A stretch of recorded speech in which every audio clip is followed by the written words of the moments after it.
Hello student, I hope you all good. आज हम बात करने वाले हैं पीटी 365 के नेक्स्ट टॉपिक की तरफ, जिसमें हम बात करेंगे फंक्शंस ऑफ पार्लियामेंट की, स्टेट लेजिस्लेचर या फिर जो हमारे जो लोकल गवर्नमेंट है उसके ऊपर। इससे पहले हम लोग एक पार्ट इलेक्शंस के ऊपर कंप्लीट तरीके से बात कर चुके हैं। ऑलरेडी वो वीडियो है, ठीक है, आप लोग देख सकते हैं। आज हम नेक्स्ट पार्ट पर बात करेंगे। अब ऐसा नहीं है कि इसमें सारी चीज़ें सिर्फ और सिर्फ पीटी 365 की ऐड है। इसमें कुछ अलग से टॉपिक भी हैं जो कहीं ना कहीं करंट अफेयर्स में रहे हैं, तो वो भी हमारे लिए यूपीएससी के नज़रिए से महत्वपूर्ण भी है, इंपॉर्टेंट भी है। तो उस पर हो सकता है क्वेश्चन पूछ दे। फर्स्ट हम बात करेंगे इंटरनल इमरजेंसी पर, ठीक है। तो इंटरनल इमरजेंसी के ऊपर अगर बात करें, इंटरनल इमरजेंसी, अच्छा, एक क्वेश्चन तो यही उठ कर आता है कि ये इमरजेंसी से रिलेटेड जो प्रोविजंस है वो हमारे किस कॉन्स्टिट्यूशन में है और कहाँ से हमने लिए हैं।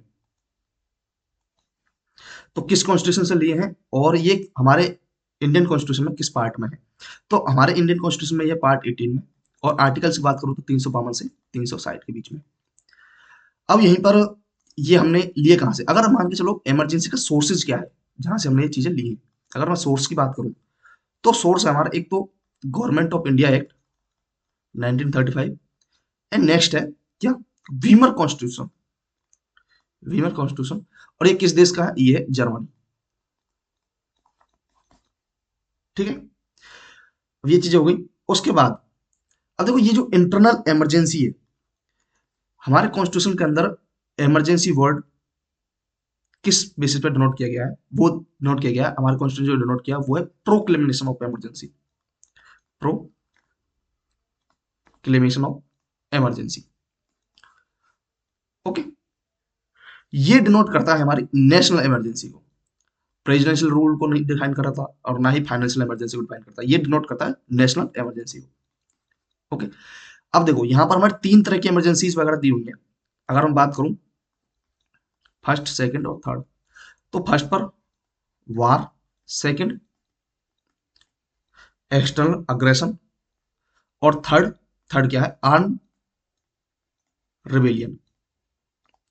अच्छा, अगर हम बात करें आर्म रिबेलियन की, इसे ऐड किया गया था 44th कॉन्स्टिट्यूशन अमेंडमेंट एक्ट से, ठीक है। उससे पहले क्या था, उससे पहले था इंटरनल अग्रेशन या फिर इंटरनल डिस्टरबेंस, इंटरनल डिस्टरबेंस था। तो इसे हटा के इसकी जगह पर ये आर्म्ड रिबेलियन कर दिया, लाइक सशस्त्र विद्रोह, ठीक है। अब देखो, अब ये जो हमारी इमरजेंसी है, ठीक है, तीन तरह की, तो इन्हें डिफाइन किया गया है, इन्हें डिसाइड किया गया है, ये जो दो है ये हमारे एक्सटर्नल, और ये आर्म्ड रिबेलियन वाला है ये हमारा इंटरनल।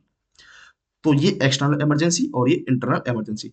तो ये जो थर्ड वाली है इंटरनल इमरजेंसी, ये न्यूज में किस लिए थी, इसे हमारे क्या हो गया, 50 साल पूरे हुए हैं। कब लगी थी, 1975 में लगी थी, तो इस वजह से न्यूज में आ गई। अब देखो यूपीएससी का एक सीधा सा ट्रेंड रहा है कि भाई जो न्यूज में है जो चीज, और जो करंट अफेयर्स है जो न्यूज में है उसका अगर कोई एक सॉलिड थॉटिकल पार्ट है तो वो उससे लिंक करके क्वेश्चन पूछता है। हो सकता है भाई इमरजेंसी से क्वेश्चन पूछ दे, पहले भी आए हुए हैं, हो सकता है आज अब भी आ जाए 2025 वाले में। तो इस वजह से मैं इस पर ज्यादा जोर दे रहा हूँ। चलिए अब हम इस पर कुछ ग्राउंड्स की बात कर लेते हैं। तो ग्राउंड्स में तो हमने बता दिया कि वार होगी, एक्सटर्नल एग्रेशन हो गया, आर्म्ड रिबेलियन हो गया। उसके बाद बात करते हैं जूरिडिक्शन की, लाइक टेरिटोरियल एक्सटेंट, मतलब कहाँ कहाँ तक फैल सकता है। तो इसकी अगर हम बात करूँ तो या तो ये इंटर कंट्री में भी हो सकता है, या फिर कुछ ओनली वन पार्ट या किसी पार्ट में भी हो सकता है। ओके, उसके बाद बात करते हैं हम रिवोकेशन की, कि हम कैसे इसे हटा सकते हैं, ठीक है। अगर मुझे नेशनल इमरजेंसी को हटाना है तो या तो प्रेसिडेंट किसी भी टाइम अपने एक ऑर्डर से हटा सकते हैं, ओके, बिना अप्रूवल के, विदाउट अप्रूवल ऑफ पार्लियामेंट, बिना पार्लियामेंट की अप्रूवल के एनी टाइम, या तो प्रेसिडेंट हटा सकती है, सेकंड है पार्लियामेंट हटा सकती है। ओके, अब पार्लियामेंट कैसे हटा सकती है, रेजोल्यूशन पास किया जाएगा, ओके, और 1/10 के लगभग क्या दिया जाएगा, टोटल मेंबर ऑफ लोकसभा जो वोटिंग वगैरह करेंगे और उसके बाद हट जाएगा सिंपल मेजोरिटी से। अंडरस्टैंड, तो दो तरीके से हट जाएगा। उसके बाद एक बात आती है कि यार चलो ठीक है, ये इमरजेंसी वगैरह हटा दी गई, बट क्या ऐसा हो सकता है कि इसकी ड्यूरेशन आगे बढ़ा सकती है। तो ड्यूरेशन के ऊपर अगर हम बात करें तो ड्यूरेशन क्या है, वैसे तो इसकी 6 मंथ है, बट 6 6 महीने के बाद इसके क्या है, अप्रूवल करके तो इसे इंडेफिनेट टाइम तक बढ़ा सकते हैं। अंडरस्टैंड? अप्रूवल चाहिए हर 6 महीने पर। स्टार्ट जैसे मान के चलो ये 6 महीने के लिए लगी, उसके बाद ठीक है, जैसे ही 6 महीने कंप्लीट हुए फिर अप्रूवल कर दो, फिर 6 महीने की बढ़ा दो, फिर जैसे ही कंप्लीट हुए 6 महीने फिर अप्रूव दे दो और फिर बढ़ा दो। इस तरह से इंडेफिनिट पीरियड तक हम बढ़ा सकते हैं। ठीक है। उसके बाद एक कुछ सेफगार्ड्स हैं कि यार ऐसा तो है नहीं कि किसी ने बोला चलो यार इमरजेंसी की टाइम हो गया लगा दो, क्या ऐसा है? या काउंसिल ऑफ मिनिस्टर्स ने ऐसे ही बोल दिया तो क्या ऐसा हो सकता है? तो नहीं, रिटर्न चाहिए भाई, रिटर्न में चाहिए सारी चीजें, कि कैबिनेट रिटर्न में देगी तब जाके वो इमरजेंसी लगेगी। समझ गए? और मान के चलो एक टाइम ऐसा भी हो सकता है कि यार लोकसभा से हमने अप्रूवल लिया, अच्छा लोकसभा कितने टाइम में अप्रूवल देगी, उसके पास टाइम लिमिट देखो। ओरिजिनल में था तो 1 मंथ, बट यहाँ पर जो इंदिरा गांधी जी हैं उन्होंने मतलब मिसयूज कर दिया, तो उसकी वजह से ये कर दिया 2 मंथ। तो 2 मंथ के अंदर अंदर हमें अप्रूवल चाहिए, तो अप्रूवल हो जाएगा। समझ गए? और मान चलो इस बीच अगर लोकसभा डिजोल्व, हमारी लोकसभा डिजोल्व हुई है, तो नई लोकसभा जो बनेगी वो करेगी, वो 30 दिन के अंदर अंदर। ठीक है, 30 दिन के अंदर बनेगी नई और वो फिर अप्रूवल देगी। चलो ठीक है, लगा दो। चलो ये तो एक चीज हमने यहाँ पर देख ली कि यार ड्यूरेशन या जो भी सेफ गार्ड्स वगैरह है। फिर एक क्वेश्चन निकल कर आता है कि इसके इफेक्ट क्या पड़ेंगे। जो सबसे ज्यादा क्वेश्चंस यूपीएससी पूछती है वो पूछती है कि यार लेजिस्लेचर पर क्या क्या इफेक्ट पड़ेगा। ठीक है। उसके बाद जो एग्जीक्यूटिव है उस पर क्या इफेक्ट पड़ेगा। ओके। अब मैं अगर बात करूं तो सबसे पहले बात करते हैं हम लेजिस्लेचर पर। तो लेजिस्लेचर पर क्या इफेक्ट पड़ेगा, उस पर जो लोकसभा है और या फिर विधानसभा ये हो गई, तो इसके बाय लॉ ऑफ पार्लियामेंट, ठीक है, इनका पीरियड बढ़ाया जा सकता है एक एक साल करके। एक साल बढ़ा दिया फिर उसके बाद अप्रूव करके, मतलब एक साल बाद इनडेफिनेट टाइम तक बढ़ा सकते हैं इसके टाइम पीरियड को। ओके, कितनी लेंथ तक बढ़ा सकते हैं। और मान के चलो अगर ऐसा हो जाए कि यार बीच में इमरजेंसी खत्म हो गई, तो उसके बाद सिर्फ 6 महीने तक रहेगी, उसके बाद कुछ नहीं होगा। समझिए? एग्जीक्यूटिव की बात करें तो एग्जीक्यूटिव में बहुत बार हम लोग देखते हैं कि यार जो एग्जीक्यूटिव है वो एक तरह से सस्पेंड हो जाएगा, तो सस्पेंड नहीं होगा भैया। ठीक है। इसके जो काम है वो किस पर, वो लोकसभा के पास चले जाएंगे या पार्लियामेंट के पास चले जाएंगे, सॉरी। ओके। तो पार्लियामेंट करेगी इनके कामों को। सेम ऐसे ही जो लेजिस्लेचर जो होगा, ये जो लेजिस्लेचर है ये क्या करेगा, ये भी सस्पेंड नहीं होगा भैया। सीधी बात ये है, पार्लियामेंट इनके पावर्स को अपने पास रख लेगी और खुद सारे काम करेगी। बट अगर हो सकता है कि लेजिस्लेचर पार्लियामेंट ने कोई स्टेट के ऊपर कानून बनाया है, ठीक है, और ये नेशनल इमरजेंसी वो खत्म हो गई, तो वो कानून जो है 6 महीने के अंदर अंदर वो खत्म हो जाएगा और स्टेट गवर्नमेंट अगर चाहे तो उसे कंटिन्यू भी कर सकती है। ठीक। और फाइनेंशियल, उसके बाद एक और इफेक्ट आता है फाइनेंशियल। ओके। तो फाइनेंशियल पर क्या चीजें होंगी, तो फाइनेंशियल की अगर हम बात करूं तो फाइनेंशियल में सेंटर से स्टेट पर जो भी, या तो सेंटर की तरफ से स्टेट की ओर जितने भी पैसे वगैरह जा रहे हैं, जो फाइनेंस वगैरह जा रहा है, तो उसको क्या कर सकते हैं, वो रिड्यूस कर सकते हैं या फिर कैंसिल कर सकते हैं ट्रांसफर को। कौन करेगा, प्रेसिडेंट करेंगे। ओके। तो ये एक छोटी सी चीजें थी जो मैंने बता दी। हालांकि इसके ऊपर इमरजेंसी को लेकर मैंने एक फुल वीडियो बनाई हुई है, आप वहां से इसे अच्छे से और कवर कर सकते हैं। बट मैं यहाँ पर आपको एक छोटा सा डिफरेंस बता दूं कि अगर मान चलो ये नेशनल इमरजेंसी है, ओके, और ये प्रेसिडेंट रूल है। ओके, प्रेसिडेंट रूल है, और ये हो गई हमारी फाइनेंशियल इमरजेंसी। ठीक है। तो देखो नेशनल इमरजेंसी का फंडामेंटल राइट्स पर इफेक्ट पड़ेगा। ठीक है। प्रेसिडेंट रूल का फंडामेंटल राइट्स पर कोई इफेक्ट नहीं। फाइनेंशियल इमरजेंसी में भी फंडामेंटल राइट पर कोई इफेक्ट नहीं। नेशनल इमरजेंसी में जो लेजिस्लेचर है प्लस एग्जीक्यूटिव जो है वो सस्पेंड नहीं होता है। ठीक है। उनका काम पार्लियामेंट के पास चला जाता है। प्रेसिडेंट रूल में जो लेजिस्लेचर है वो या तो हो सकता है डिजोल्व या फिर हो सकता है सस्पेंड, दोनों में से कुछ भी हो सकता है जो स्टेट गवर्नमेंट है। एग्जीक्यूटिव क्या होगी, एग्जीक्यूटिव जो है वो सस्पेंड हो जाएगा भाई। समझिए? और इसमें कोई इफेक्ट नहीं। ओके। फाइनेंशियल इमरजेंसी के अंदर, तो फाइनेंशियल इमरजेंसी मैंने आपको बता दी सारी चीजें। अब यही है जो भी सारी चीजें जो फाइनेंशियल इमरजेंसी में पार्लियामेंट अप्रूवल करेगी। ठीक है, इसके कंट्रोल। और एक सबसे बड़ी जो बात है, देखो नेशनल इमरजेंसी को अगर मुझे आगे कंटिन्यू रखना है तो अप्रूवल की जरूरत है। ठीक है। इसमें भी अप्रूवल की जरूरत है, बट इसमें अप्रूवल की जरूरत नहीं है। ओके। आगे कंटिन्यूशन के लिए अप्रूवल नहीं चाहिए इसमें। समझे? और बाकी कुछ भी चीजें है नहीं इसमें जो आपको ज्यादा पता होनी चाहिए। यहीं से क्वेश्चन बनाएगा कि यार यहाँ पर एग्जीक्यूटिव जो है वो सस्पेंड हो जाएगी नहीं होगी। ऑलरेडी आप अगर पीवाई को उठाकर देखोगे ना तो वो कंपैरिजन से ही क्वेश्चन उठाया हुआ है कि एग्जीक्यूटिव यहाँ पर सस्पेंड हो जाएगी यहाँ पर नहीं होगी। समझ गए? तो इतनी सारी चीजें हैं। उसके बाद हम चलते हैं नेक्स्ट पर। ओके, इसके बाद नेक्स्ट पर चलते हैं हम। तो नेक्स्ट हमारा क्या टॉपिक है, नेक्स्ट है एंटी डिफेक्शन लॉ। अब देखो ये ऑलरेडी इससे क्वेश्चन पूछे हुए हैं भाई एंटी डिफेक्शन लॉ से। तो एंटी डिफेक्शन लॉ के ऊपर अगर हम बात करें तो सबसे बड़ी चीज तो यही आती है कि ये कहां पर चीजें हैं, एंटी डिफेक्शन लॉ। तो एंटी डिफेक्शन लॉ ये हमारे कॉन्स्टिट्यूशन में कहां पर है?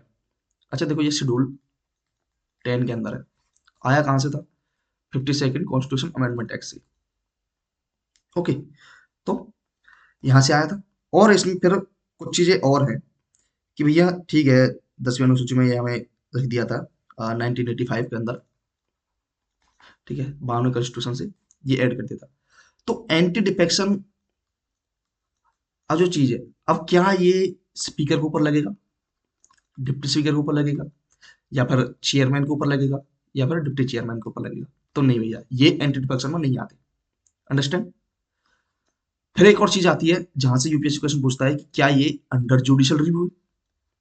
जुडिशियल रिव्यू तो भैया हाँ है, की हो तो होलोहन केस से, ठीक है, की हो तो होलोहन केस से ये क्या है, under judicial review, anti defection.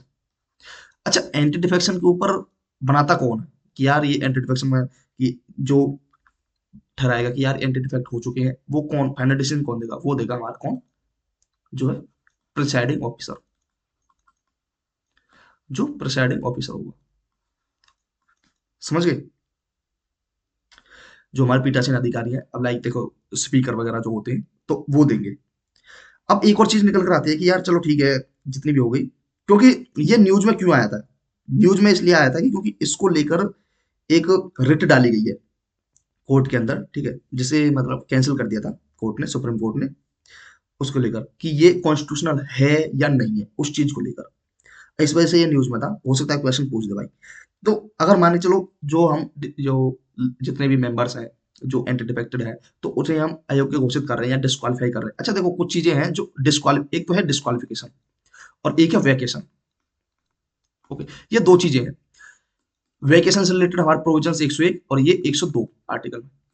अब इसमें छोटा सा डिफरेंस ये समझ लो कि वैकेशन जो है, वैकेशन है कि यार आप अपनी मर्जी से सीट खाली कर रहे हो, ठीक है, अपनी मर्जी से। मान के चलो वैकेशन में क्या होगा कि आपने, हो सकता है कि यार आपने इलेक्शन लड़ा, दो सीटों पर लड़ा, दोनों सीटों से आप जीत गए, तो आपको एक सीट ही चाहिए, दूसरी नहीं चाहिए। तो एक सीट, दोनों सीटों पर एक ही बंदा थोड़ी ना हो सकता है, तो एक सीट तो आपको छोड़नी पड़ेगी, तो वो हो गया वैकेशन। फिर है लोकसभा या राज्यसभा, दोनों सीटों पर आप जीत गए, ठीक है, तो आपको राज्यसभा की सीट छोड़नी पड़ेगी, ठीक है। तो वो उसमें नॉर्मली है ही, या फिर आप लोकसभा और विधानसभा दोनों से जीत गए, तब भी आपको एक सीट छोड़नी पड़ेगी। तो वो है वैकेशन। वैकेशन क्या, आप मर्जी से छोड़ रहे हो भाई। डिस्क्वालिफिकेशन में क्या है? डिस्क्वालिफिकेशन भाई आपको लात मार के भगाया जा रहा है कि निकलो यहाँ से, एंटी डिफेक्शन हो गया। ओके, डिस्क्वालिफिकेशन के कुछ ग्राउंड्स हमारे कॉन्स्टिट्यूशन में दिए हुए हैं, लाइक अनडिस्चार्ज सॉल्वेंट हो गया, पागल हो, या फिर कुछ ऐसी चीजें, आपके पास कर्ज है, ठीक है, ऑफिस ऑफ प्रॉपर्टी ज्वाइन किया हुआ है आपने। इससे ज्यादा हमारे पास 5 ग्राउंड है, आगे मैं आपको बताऊंगा कि ये सस्पेंशन डिस्क्वालिफिकेशन के अंदर, ठीक है। अभी मैं थोड़ा सा बस आपको बता दिया चीजें। अब यहाँ पर अयोग्यता कैसे, अब देखो बहुत बार हम लोग एक कुछ चीजें देखते हैं कि यार एक बंदा है, वो किसी भी पार्टी में शामिल नहीं है, ठीक है, वो किसी पार्टी का मेंबर नहीं है, तो तो भाई वो क्या है, वो निर्दलीय है। ओके, अब भाई निर्दलीय है, तो क्या ये किसी पॉलिटिकल पार्टी को ज्वाइन कर सकता है? तो भैया नहीं कर सकता। क्यों? क्योंकि अगर वो निर्दलीय खड़ा हुआ है और निर्दलीय उसने इलेक्शन जीता है, ओके, तो वो क्या है, पॉलिटिकल पार्टी में ज्वाइन नहीं हो सकता। अगर उसने ज्वाइन कर लिया तो एंटी डिफेक्टेड हो जाएगा। ओके, एक चीज तो ये हो गई। उसके बाद फिर आती है, अच्छा इससे अलग फिर हम एक चीज और पढ़ते हैं, वो है कलेक्टिव रेस्पॉन्सिबिलिटी मिनिस्टर्स की, वो होती है लोकसभा के लेकर। अगर मान के चलो एक पार्टी है, पार्टी अगर बोल रही है कि नहीं भाई आपको वोट ना इस साइड करना है, या फिर इस तरीके से वोट करना है, और आप मेंबर हो उस पार्टी के, तो आप जहां पार्टी बोल रही है वहां पर आपने वोटिंग नहीं की, तो आप एंटी डिफेक्ट घोषित कर दिए जाओगे। पार्टी बोल देगी आपको भाई। या फिर आपने कुछ, मान के चलो कोई, एक तो मैंने निर्दलीय बता दिया आपको, इसके अलावा एक और है कि कोई नॉमिनेटेड मेंबर है, नॉमिनेटेड है, इसको लेकर भी, अब देखो नॉमिनेटेड लेकर इससे क्वेश्चन पूछा है भाई यूपीएससी ने। आप पीवाई को उठाकर देखोगे तो नॉमिनेटेड से क्वेश्चन पूछा है, उसमें बोला गया है कि अगर कोई नॉमिनेटेड मेंबर 6 मंथ के अंदर किसी पार्टी को ज्वाइन कर लेता है, पार्टी को ज्वाइन कर ली, तो वो एंटी डिफेक्ट हो जाएगा क्या? तो नहीं होगा भैया।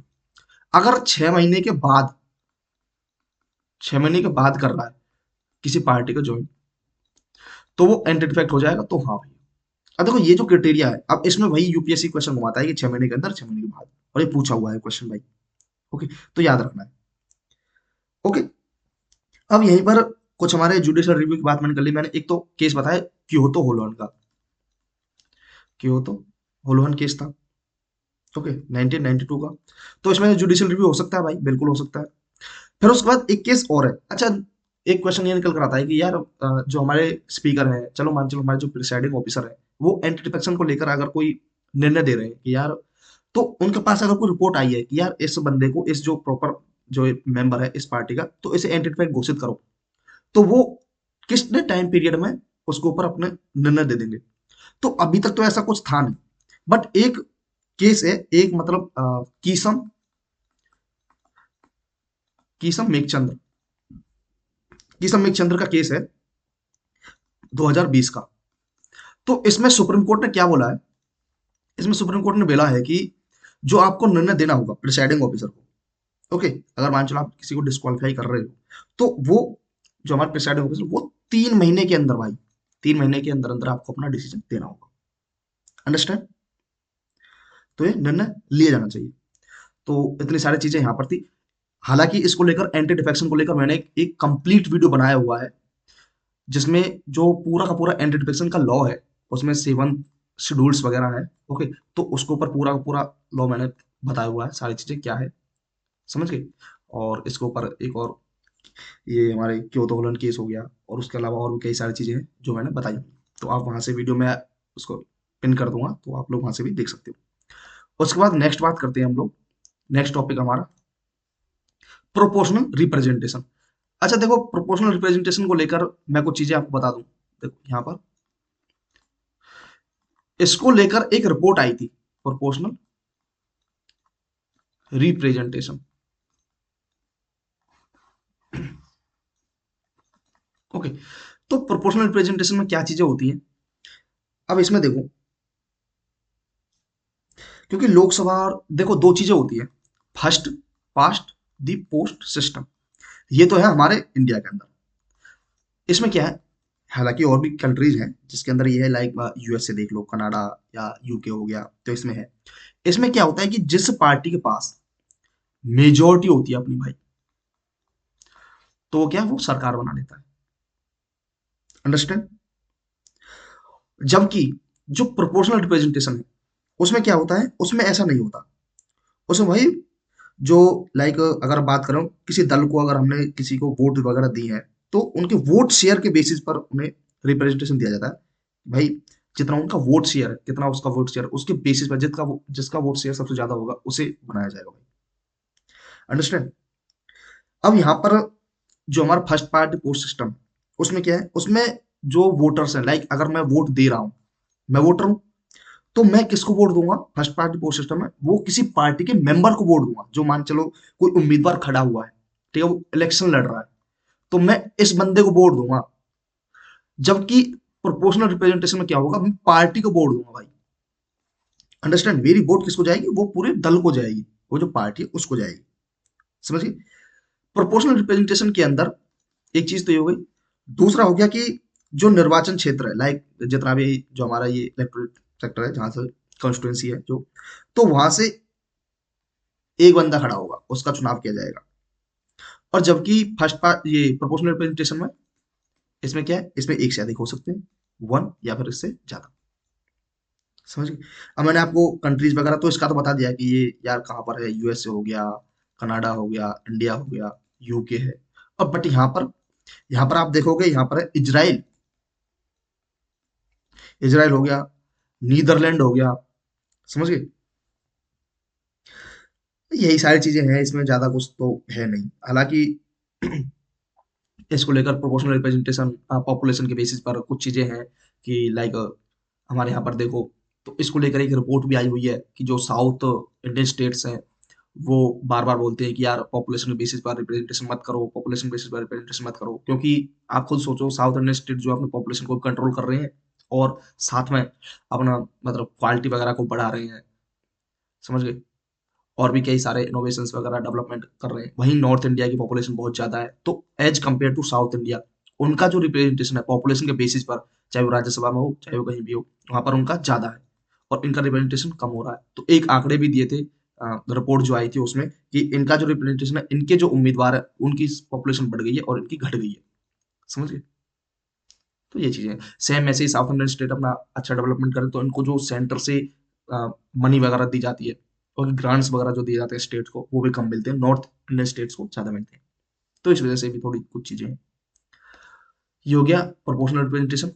उसके बाद बात आती है पार्लियामेंट्री कमेटीज की। अब देखो यार, पार्लियामेंट्री कमेटीज के बारे में अगर हम बात करूं तो इसमें हमें मेनली दो तीन कमेटीज वगैरह पढ़नी है। और मैं अगर पार्लियामेंट्री कमेटीज के अंदर अगर बात करें तो देखो, ये क्या है, न्यूज में क्यों रही थी पार्लियामेंट्री कमेटीज? ये न्यूज में क्यों रही थी कि एक तो है हमारी जो जो कमेटी है, लाइक एस्टिमेट कमेटी, ठीक है, और एक जो लोक लेखा समिति है। इन्होंने क्या हुआ है कि इनके जो रीगठन के लिए, रीऑर्गेनाइजेशन के लिए लोकसभा बिल वगैरह पास किए गए हैं, कि हमारे यहाँ एस्टिमेट कमेटी हो गई या फिर लोक लेखा समिति हो गई, ठीक है, तो उसको दोबारा से बनाया जाए। अच्छा, ये पार्लियामेंट्री कमेटीज जो होती है वो दो तरह की होती है। एक तो होती है हमारी परमानेंट और एक होती है एडॉक। लाइक जो परमानेंट होती है वो तो हर साल बनाई बनाई जाती है, ठीक है, कि यार ये हर साल बनेगी। उसके अलावा एडॉक जो होती है वो क्या होती है, वो एक स्पेसिफिक टाइम पीरियड के लिए बनाई जाती है। अगर मान चलो यार मुझे ना ये जो एक केस है इसकी जांच करनी है, तो एक कमेटी बना देते हैं, तो वो कमेटी बन गई, या फिर कुछ भी किसी चीज को, धन को लेकर या कुछ और चीज को लेकर, और जैसे उनका काम पूरा हुआ और वो खत्म कर दी, तो स्पेसिफिक टाइम पीरियड के लिए बनाई। समझ गए? अब यहीं पर, अच्छा इनकी बनाने के लिए सिफारिश कौन करता है, वो कौन बताएगा?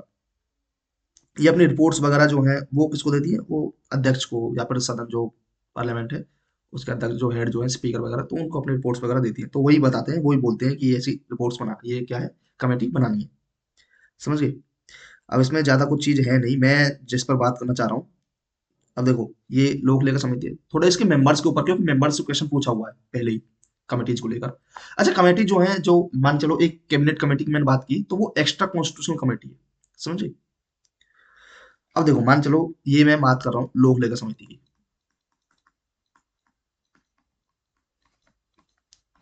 अगर मैं इसकी बात करूं, समझ गए, अगर मैं लोक लेखा समिति की बात करूं, तो ये सबसे पहले क्या हुआ था, 1921 में बनी थी, मॉन्टेग्यू चेम्सफोर्ड, बताओ, जो सुधार आया था उसमें।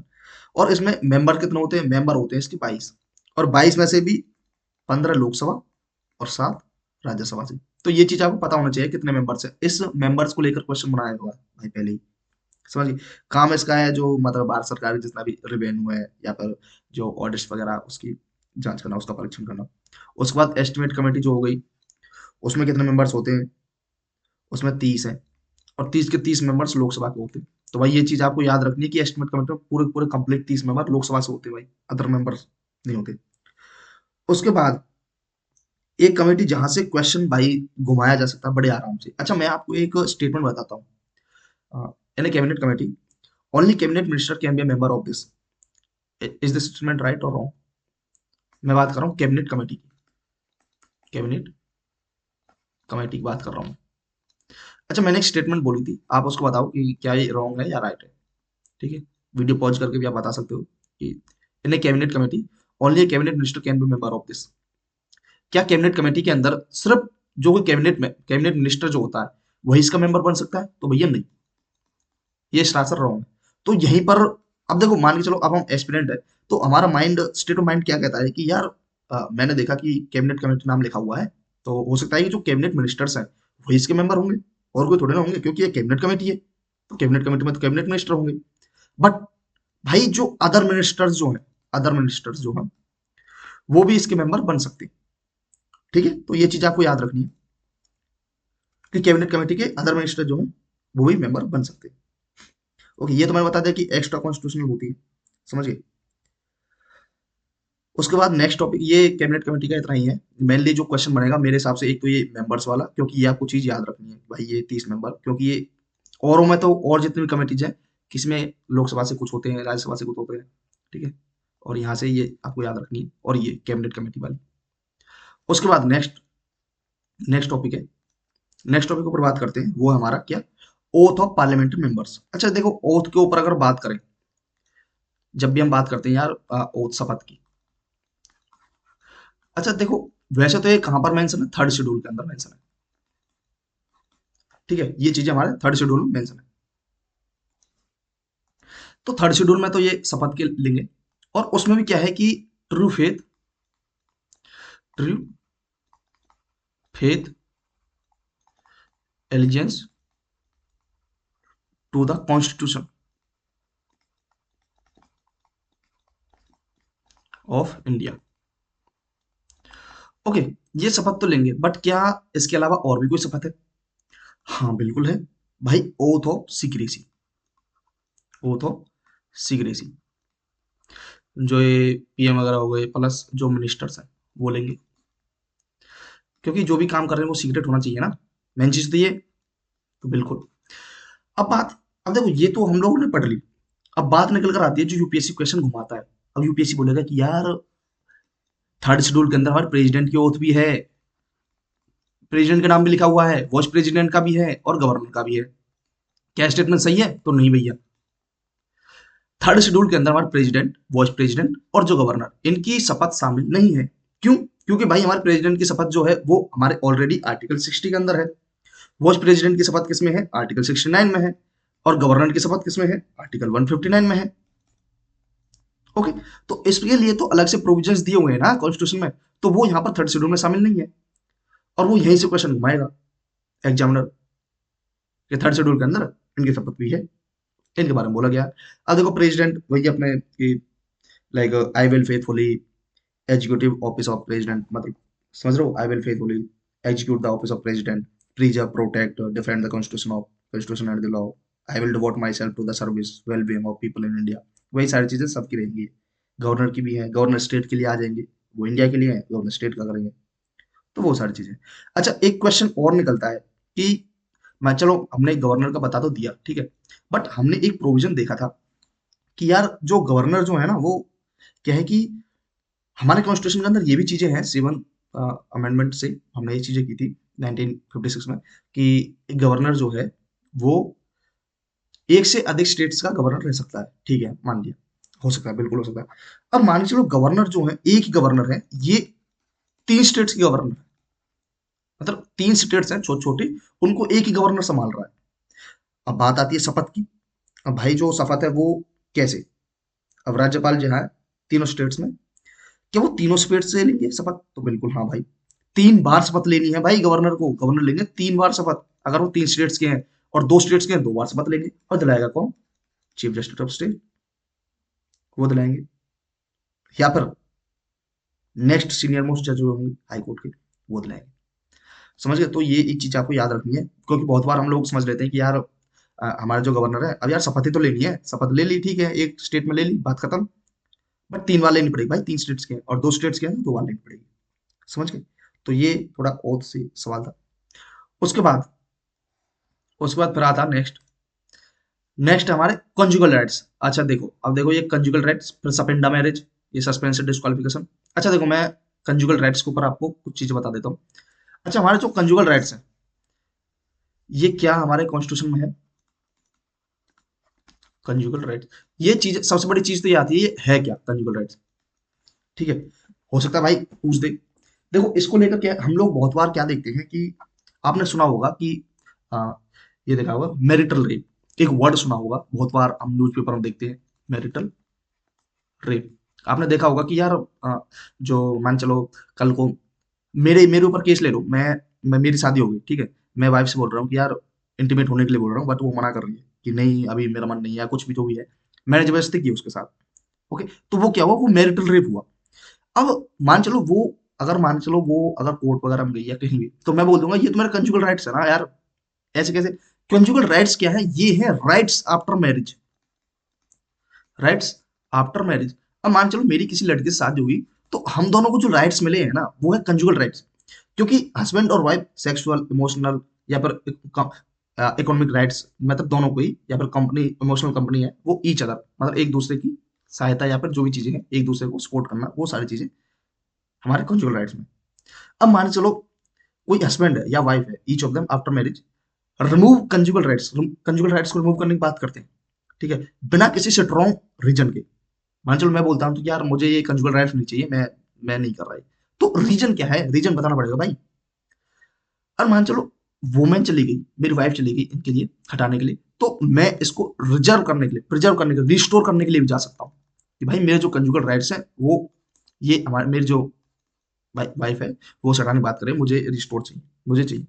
ये हमारे हिंदू मैरिज एक्ट 1955 के अंदर है, दी गई भाई। और हिंदू के अंदर कौन कौन शामिल होता है, बौद्ध, जैन, सिख, इनके कुछ कौन पर्सनल लॉज होते हैं, ओके। तो इसे रिस्टोर भी किया जा सकता है, और कोर्ट इस चीज के अंदर इन्हें रिस्टोर करने के लिए भाई, देखो एक सबसे बड़ी बात देखो, अगर इन्हें रिस्टोर करना है ना कंजुगल राइट्स को, तो कोर्ट क्या कर सकता है, आपकी प्रॉपर्टी अटैच कर सकता है वो भाई, प्रॉपर्टी अटैच कर सकता है। और यही जो कंजुगल राइट्स है ये सिर्फ सिर्फ हिंदू में ही नहीं है, ये भाई मुस्लिम में भी है, समझ गए, क्रिश्चियन में भी है, दोनों में है। अच्छा चलो ठीक है, ये कंजुगल राइट्स दे दिए, ठीक है, इनके पीछे एक स्ट्रॉन्ग रीजन क्या है, समझ गए, बात तो ये भी। इसके पीछे क्या रीजन हो सकता है कि यार ये कंजुगल राइट्स को दे रहे हैं, उनके पीछे क्या रीजन है, तो इसके पीछे क्या रीजन, इसके पीछे रीजन है strong the foundation of society, strong the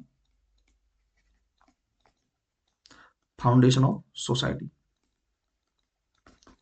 society के फाउंडेशन को स्ट्रॉन्ग करने के लिए, समझ गए। अब ठीक है चलो, जो भी हो गया सो हो गया। अब एक बात करते हैं कि यार मेरी वाइफ है और मैं उससे मतलब बोल रहा हूँ इंटीमेट होने के लिए, वो नहीं आ रही, मैंने उसके साथ रेप कर दिया, ठीक है, मतलब तो इंटीमेट हो गए। उसके बाद क्या हुआ, फिर डिबेट चलती है कोर्ट में कि यार मान चलो उसके पास जीने का अधिकार भी तो है, पर्सनल लाइबिलिटी भी तो है कुछ, आर्टिकल 21। अब मान चलो अगर मैं अपने कंजुगल राइट्स को रिस्टोर कर रहा हूँ तो उसमें तो पर्सनल लाइबिलिटी का वो क्या हो गया, इफेक्ट पहुंच गया, समझ गए। तो अब कोर्ट ने बोला है कि ये जो कंजुगल राइट्स हैं इनको रिस्टोर करने की प्रोसेस जो है वो डिपेंड करती है अलग अलग सर्कमस्टांसेस पर। अब सुप्रीम कोर्ट में पिटीशन भी दायर की गई थी कि यार जो स्टेट या जुडिशरी के जो रेस्ट्रिक्शन ऑफ कंजुगल राइट्स है, ठीक है, तो वो फंडामेंटल राइट्स के खिलाफ, आर्टिकल 21 आपको पता तो है, राइट टू पर्सनल लाइबिलिटी उसके अपोजिट है। अब मान चलो वो जो महिला है, वो जो वाइफ है, तो उसके भी तो कुछ अपने जीवन जीने का अधिकार है। अब ऐसा थोड़ी है कि आप आपके कंजुगल राइट ठीक है आपको मिले हैं, तो आप मतलब उसकी बिना मर्जी के ही उसके साथ इंटीमेट हो जाओगे, ओके, उसका भी तो कुछ, समझिए, लाइबिलिटी है, उसकी पर्सनल लाइबिलिटी है। तो डाटा, सबसे बड़ा डाटा जो हमारे पास शो करता है वो बताता है कि जितने भी रिस्टोर ऑफ कंजुगल राइट्स है, लाइक मैं अपने रिस्टोर करने के लिए गया था कोर्ट में कि यार मेरी वाइफ जो है वो मुझे इंटीमेट नहीं होने दे रही, मैंने ऐसे ऐसे किया है इसके साथ, तो ये तो मेरे कंजुगल राइट्स है ना, क्योंकि हमें एक दूसरे के साथ अटैच होंगे, वो हमें हिंदू मैरिज एक्ट, क्योंकि ये कॉमन लॉ है, ओके, कौन पर्सनल लॉ है, तो इसने हमें प्रोवाइड किए हैं। तो इसका डाटा दिखाया गया है कि जितने भी रिस्टोर कंजुगल राइट्स हुए हैं ना, वो ज्यादातर फीमेल के खिलाफ हुए हैं, क्योंकि फीमेल ने उस केसेस में इंटीमेट होने के लिए मना किया है, बट जो उसका जो हस्बैंड है, जो पुरुष है, वो गया है उसके लिए रिस्टोर कराने के लिए कि यार ये मेरे से मना कर रही है और मुझे रिस्टोर कराना है। तो forcefully sexual intercourse it's a marital rape. तो ये एक थोड़ा डिबेट का वो सीन था, तो इस वजह से हो सकता है भाई क्वेश्चन आ जाए कि कंजुगल राइट्स को मतलब जो राइट टू पर्सनल लाइबर्टी, इसका जो इफेक्ट है मतलब किससे किस पर इफेक्ट पहुंचता है, आर्टिकल किसके अंदर है। जैसे पहले भी क्वेश्चन पूछ चुका है कि राइट टू इन्फॉर्मेशन को लेकर क्वेश्चन पूछा था, समझ गए, तो हो सकता है भाई पूछ दे, इस वजह से मैंने नहीं बताया। उसके बाद नेक्स्ट है, हम बात करें सपेंडा मैरिज की, सपेंडा मैरिज। अच्छा ये यार सुना सुना सा तो नहीं लग रहा, बट हो सकता है। अच्छा मान के चलो आप ना, आजकल क्या है आप लोग देखते होंगे, मैं आपको एक लाइव मतलब बहुत सारी चीजें मैं बताता हूँ। देखो हम लोगों ने आजकल बहुत ज्यादा ये चीजें न्यूज में आ रहा है कि यार वो लड़का और लड़की पहले से रिलेशन में थे और वो भाग गए, उन्होंने भाग के शादी कर ली, समझ गए। अब सपोज करो वो जो लड़का लड़की ठीक है अलग कास्ट के हैं, अलग रिलीजन के हैं, वो तो बात एक अलग हो गई। सपोज करो वो सेम कास्ट के हैं और वो फैमिली मेंबर है, ये क्या बोल रहे हैं आप, फैमिली मेंबर, हाँ, मान चलो माँ फूफी को हो गए, ठीक है, हो सकता है बहुत सी जगह, मतलब समझ रहे हो ना, कुछ भी हो सकता है भाई, आज का टाइम है, पसंद नापसंद प्यार जो भी है। अब मान चलो वो लोग क्या हुआ कि वो लोग भाग गए घर से। एक केस लेते हैं कि ये मामा का लड़का है और ये फूफी है कि लड़की है, ठीक है, तो ये बॉय और ये गर्ल हो गई, प्यार हो गया। अब ये क्या हुआ, ये भाग गए घर से, ठीक है, घर से भाग गए दोनों, है तो ये मामा फूफी के, बट ये घर से भाग गए। अब घर से भागे, इन्होंने क्या किया, चलो अब हम कोर्ट मैरिज कर लेते हैं। अब कोर्ट मैरिज जो कर रहे हैं, अब इसमें क्या है कि जब आप कोर्ट मैरिज करोगे ना, तो उसमें एक वर्ड आता है कि सपिंडा मैरिज, क्योंकि वो पूछते हैं कि कैसे कैसे क्या रिलेशन है सपिंडा मैरिज।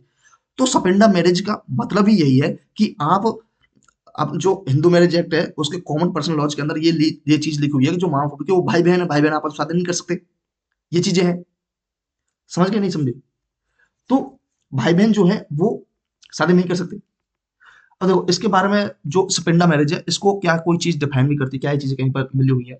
तो भाई देखो section 3F Hindu marriage act का, देखो मैंने आपको पहले बताया था कि हिंदू मैरिज एक्ट है, हिंदू मैरिज एक्ट 1955 का सेक्शन 3F ये डिफाइन करता है सपिंडा मैरिज को।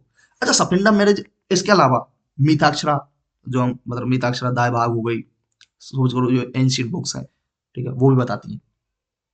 तो ये कहती है कि सपिंडा मैरिज की एक्सटेंडेड फैमिली रिलेशनशिप्स, चाचा मामा बुआ ताऊ, ठीक है, अक्रॉस जनरेशंस, इसमें हम मैरिज नहीं कर सकते। समझ गए? अब ठीक है, देखो और इसमें भी फिर जो मिताक्षरा है, मिताक्षरा होगी वो क्या बोल रही है,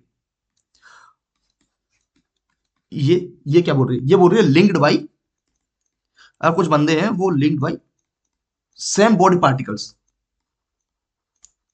same body particle like सपिंडा, like मान के चलो मैं हूँ, ठीक है, मेरे मम्मी पापा है तो मैं उनका बेटा हूँ, और ऐसे उनकी एक बेटी है, तो ऐसे तो वो नहीं हो सकती। या फिर मेरे पापा है, उनकी बहन है कोई, उनकी बेटी है, तो वो नहीं हो सकती। तो ऐसे दाएं भाग क्या बोल रही है, दाएं भाग बुक है वो क्या बताती है इसके बारे में, वो कहती है कि जब कोई मतलब दो पीपल है, वो ऑफर करते हैं पिंडा, आपने सुना होगा कि हिंदुओं के अंदर एक रिचुअल होता है, पिंडदान करते हैं वो, पिंडदान। तो अगर मान के चलो वो पिंडदान कर रहे हैं, मतलब सेम एक ही बंदे का, और सेम, तो पिंडदान अगर वो पिंडा दे रहे हैं तो सेम एंसेस्टर, तो उसे बोलेंगे सपिंडा। ओके, अब मान चलो ये सपिंडा मैरिज है। अच्छा ठीक है, हम लोग बात करते हैं यार ये तो हमारे मामा और उसकी बात हो गई, एक बात हो गई, ठीक है, बट क्या ये जनरेशन जनरेशन कितनी जनरेशन तक वरी कर सकती है? अब मैं इनमें अलग अलग केसेज है, मान चलो अगर मदर साइड से देखो, तो मदर साइड से जैसे मान चलो शादी नहीं हो सकती वो 3 जनरेशन को लेकर, फादर साइड से फादर साइड से 5 जनरेशन को लेकर। ओके, ये चीज है, और यही चीजें अडॉप्शन में भी चलती हैं। ओके, अब यहाँ पर एक चीज है जो मैंने आपको बताया कि यार वो भाग गए और ऐसे ऐसे कर लिया उन्होंने, तो अब उनसे सपेंडा मैरिज, अब वो तो हो नहीं सकती। अब यहाँ पर ये न्यूज क्यों आई सपेंडा मैरिज को लेकर, क्यों ऐसा चर्चा में हुआ है? तो यहाँ पर एक पिटीशन डाली गई थी दिल्ली हाई कोर्ट के अंदर। एक लड़की ने बोला था कि यार क्यों नहीं कर सकते हम, मतलब सोचो ये सपेंडा marriage should not be legal, वो कि लीगल नहीं है, क्योंकि जो सपेंडा मैरिज है वो इलीगल नहीं है। There illegality against article 14 and article 21 right to equality, क्योंकि हमें अधिकार है, हमें जीवन जीने का अधिकार है, आर्टिकल 21 कि हम किसी से शादी कर सकते हैं। यार मेरा मन मिल रहा है उससे, ठीक है, वो मुझे समझती है या जो भी चीजें हैं, तो मैं शादी कर सकता हूँ ना। बट दिल्ली कोर्ट ने ये रिजेक्ट कर दिया, ये बोलते हुए कि क्योंकि जो आपका जो फंडामेंटल राइट्स है ना वो आर्टिकल 14 और आर्टिकल 21 नॉट एब्सोल्यूट।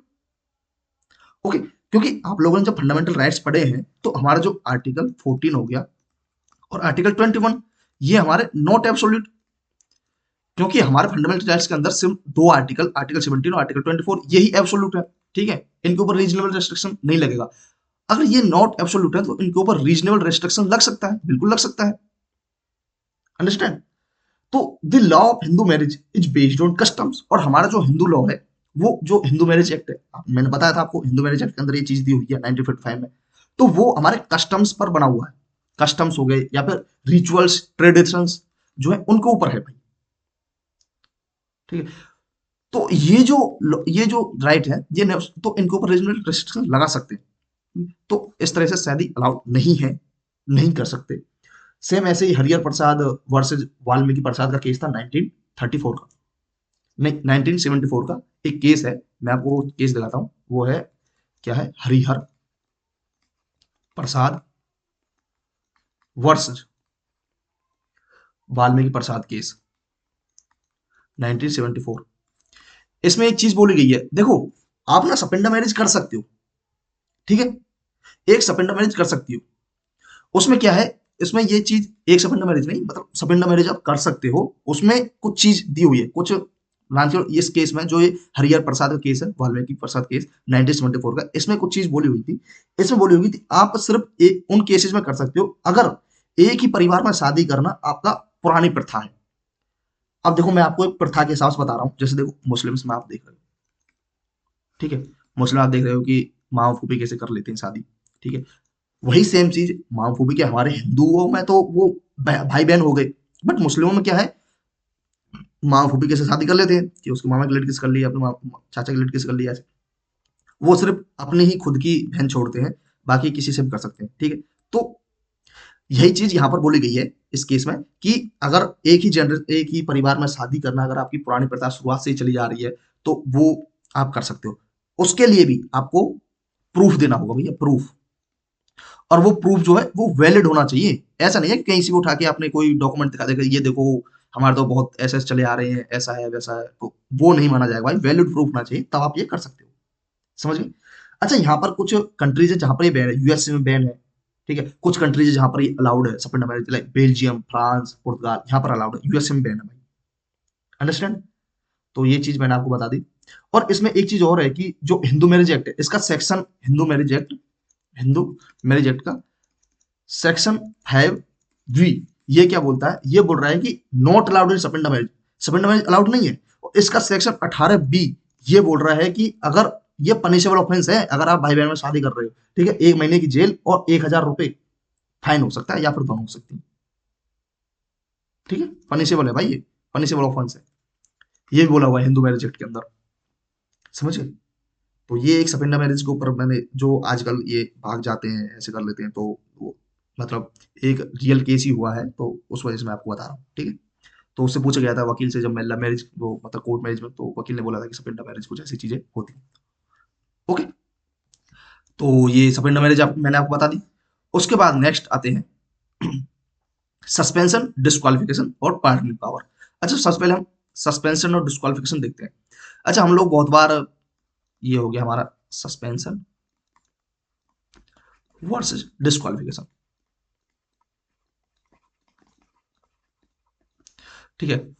अब देखो हम लोग बहुत बार देखते हैं कि यार, जैसे जो हमारे जो लोकसभा है या जो संसद की मीटिंग वगैरह होती है, तो क्या होता है कि कभी कभी सेशन जो होता है, तो उसमें हम हर साल ये चीज सुनते हैं कि कुछ इतने इतने एमपी को सस्पेंड कर दिया, इतने एमपी को सस्पेंड कर दिया, ये लोकसभा एमपी सस्पेंड हो गए, मतलब हर बार हम लोग सुनते हैं, साल टू साल आप सुनते रहते होंगे कि यार इतने एमपी सस्पेंड हो गए, कभी इतने एमपी सस्पेंड हो गए, इस बार इतने हो गए, ठीक है। अब सपोज करो ये जो सस्पेंशन है और ये डिस्क्वालिफिकेशन है, ये क्या है? सस्पेंशन है कि ये not mention in the constitution, suspension, question तो ये पूछा जाता है कि सस्पेंशन जो वो मेंशन है, नॉट मेंशन, ओके, और ये मेंशन है। मैं एक डिफरेंस बता रहा हूँ आपको, ओके। डिस्क्वालिफिकेशन के बारे में आर्टिकल 102 के अंदर है, ठीक है।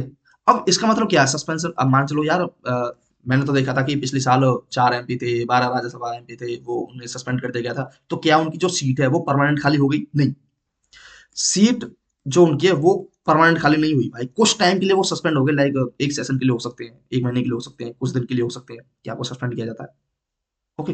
जैसे जैसे आपने सुना होगा कि आप मूवीज वगैरह देखते हो कि कोई ऑफिसर है, यू आर सस्पेंडेड 1 महीने के लिए, 2 महीने के लिए, इस तरीके से, तो वो है परमानेंट सीट खाली नहीं हुई।